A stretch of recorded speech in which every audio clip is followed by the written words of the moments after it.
and welcome back to Without a Doubt, the podcast. I'm your host, Mad, a cycle breaker, entrepreneur, and a sprinkle of reality.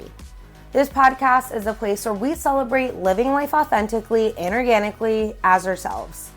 We're the ones breaking cycles, making waves, and living out the truest versions of who we are meant to be. Oftentimes, I'm told I'm very open and honest, and oftentimes it's when I'm being most vulnerable. On the last episode, I briefly talked about how I canceled my birthday party. As embarrassed as I felt, as hurt as my ego was that I had to cancel, how disappointed I was in the feels for needing to cancel my party, I'll still share and I'll still talk about it. I do not enjoy sweeping shit under the rug, and I do not think that ignoring issues solves anything. I will apologize when I am wrong. I will speak up when it's needed. And I think it's important that we stand up for what we feel. I think sometimes being vulnerable can get a bad rap. We associate it with being weak, needing help, being whiny, or whatever else you may think along those lines. But really, being vulnerable is actually a door into the magical world of superpowers. What exactly is being vulnerable? It's being open to emotional or physical harm, risk, or attack.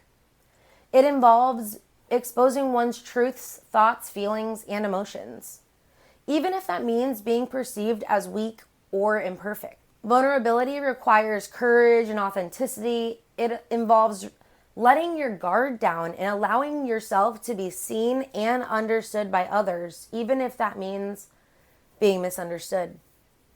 Embracing vulnerability can lead to deeper connections, personal growth, and a greater sense of empathy and understanding towards yourself and others. I'm going to dive more into this in a minute, but first, I really want to get into a little sprout of vulnerability.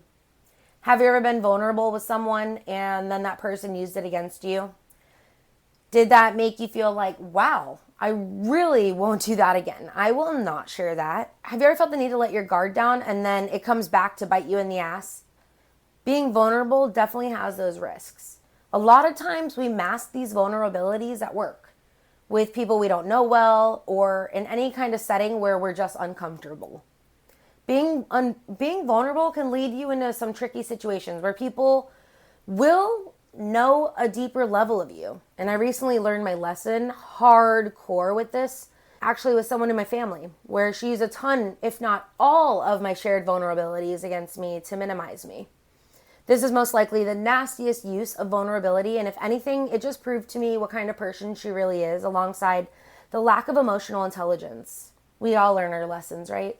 Despite these moments where my vulnerabilities seem like they should be in a garbage can, I tend to think that these actually give me superpowers. And I've seen this myself.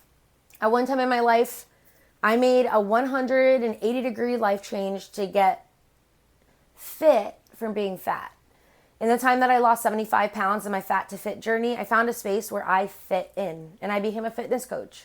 I was able to use my journey to guide and push others into a better self. When I coached cycling classes, I could tell them my story. I would be on the bike, I would be riding, we would be in the middle of a song, and I would just go off about how I struggled, how I had been there, and I know that they could get there too. I have shared stories about where my mind had fallen, times where I thought I wasn't going to make it. And I used my vulnerabilities about being overweight and uncomfortable to lead them into a mental state of yes, you can. This also opens up pathways for relationships and relatability. People want to relate. People want to share. People want to fucking talk about themselves. Side note, my grandma's friend, she is so cute. Any story, any piece of any little thing, this woman will find a story to share. She is a queen of finding relatability. And I think, though, when you can seriously relate to someone, you're going to hit a little vulnerability point that they also have. And that will give you the power to connect even more.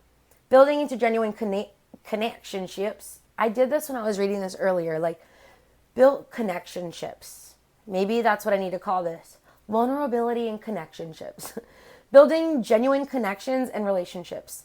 So much shit these days is just surface level. I don't want that small talk. I want that big talk. Tell me about your conspiracies. Tell me about a story that changed your life. I want to divulge all the things that I think are cool. Or I want to be taught something that blows my mind. Make me remember you. And honestly, the best way for that is to get vulnerable. Side note, this is not in my outline, by the way. In high school, I won the superlative of most unforgettable. I was recently going through my little, I have a toy chest, fun fact. Like a toy chest that my mom had when I was a kid, since I was a child. It says Madison's Toys on it, and it's full of high school, middle school, elementary school projects. It's just loaded with like my 18 and under life. And inside of that was a sash from the superlative I won from prom saying most unforgettable. And I wonder if in the time that I won that, if a lot of these kids, they vote for you. I was in a high school of 1,000 kids in my senior class, and I won most unforgettable. So it makes me think now, like, how much vulnerability did I even share when I was 15, 16, 17, 18 in high school that I won most unforgettable? That people, I wonder how many of you actually remember me from high school. 2. Honestly, besides that. In a lot of my classes, I also would build solid relationships with people who I still talk to now, 5 years since I stopped coaching. I have solid relationships with people that I just met at the dog park. Shout out to my girl Holly, who I was even a bridesmaid in her wedding. These relationships came from being the authentic version of me, getting real about not just me, but their lives too, sharing their vulnerability, their stories, and not holding back about their own opinions or my opinions. It's about having respect for the other person, giving them the respect to build the trust, and giving them the space to be open, to be vulnerable is truly key. In order to be more vulnerable, you need to start by acknowledging and accepting your own emotions, your thoughts, and your own insecurities. It's important to practice self-awareness, which most people don't fucking have, and self-compassion, which also we're all working on, right? Allowing ourselves to be honest, open about just like whatever feelings and experiences. Some of my best conversations come from other people who have the willingness to get nitty-gritty about some of their own life experiences. These conversations end up holding so much more space than you even realize. These are the conversations that tend to stick. Being vulnerable, it's going to take courage. It takes risk-taking, and it takes confidence. Being vulnerable is not easy. Linda Holt, a professor of social leadership, says, vulnerability is not an emotional free-for-all. It isn't simply about saying, I don't know, or crying in public, or worse, just telling everyone your innermost secrets. It's a superpower that enables you to move people from where they are to where they need to be for their own well-being. Sometimes our superpower can bring out more in others. This is where I think we need to make sure we're fostering environments that allow for us to be more vulnerable, more open, and more real. In times with social media, so much is filtered, copied, phony, or even just fake. We're living in times of influence, imitation, and we're losing authenticity and differentiation. We all possess different vulnerabilities and equally have moments of them, but it's our doing to bring those back out. A quick 5 ways to make sure you're actually fostering a space for vulnerability within your family, friends, or whatever, because this is useful every fucking where. Number 1, boundaries make vulnerability possible. You can't be all the things to all the people all of the time. Make sure you have good boundaries around your behavior, your time, your respect, and ensure that your people know what they are and that you enforce that when necessary. 2, we're going to share only what we're comfortable with. Personal disclosure is your choice. You decide what and with whom you want to share things. And it's perfectly okay to acknowledge that you need some support and space without even acknowledging the context. You don't have to share your darkest stories, but we are human. We don't need to know what everybody's favorite color is. Well, we could actually all start there, but I really think we need to get the sense of people. Share something that allows people to get a sense of you. You can't just be the purple lady. 3, keep your judgment in check. Judgment is often a self-protection strategy, and it distances you from things like fear or dislike. It also shuts people down, and it will stop people from sharing their problems or mistakes, and it will destroy trust and connection big time. It's happened far too many times, and I think it actually took me until this year to stop sharing some things. Insert the eye roll emoji. I'm only saying this because I'm actually learning to protect my peace more because I've been judged too fucking hard by some of my closest people.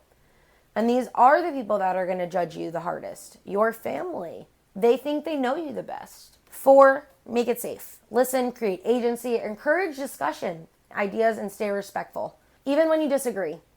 It is not your life, it's theirs. Or if it's your life, you know what I'm saying. Them sharing with you is a huge thing. Don't discredit it. Don't push it away. Allow this real shit to wallow around. Sometimes we need to be in the thick of it. I literally mean that. 5, and finally, remember the aim is having human connection. Deep human connection, which we are seriously missing these days. Find the people in the space that let you be vulnerable and keep being that way and keep being open, because that connection will only get better. You being vulnerable is one of the greatest superpowers. And if you haven't tried it, I dare you. It feels so cool, it feels awesome, and it feels freeing. But it's also not something to let go lightly or take lightly, especially if somebody's sharing these things with you. Go off into this rough, cruel world. Go get them. You're without a doubt a badass. You can conquer it all. Don't you forget it. I will see you next week. XOXO, your girl Mad. Peace out. I actually have a really fun podcast coming up with my friend Lindsay, and I cannot wait to talk more. She has a master's degree, but she is a polyamorous expert. So yeah, more to come. Can't wait to talk. Bye.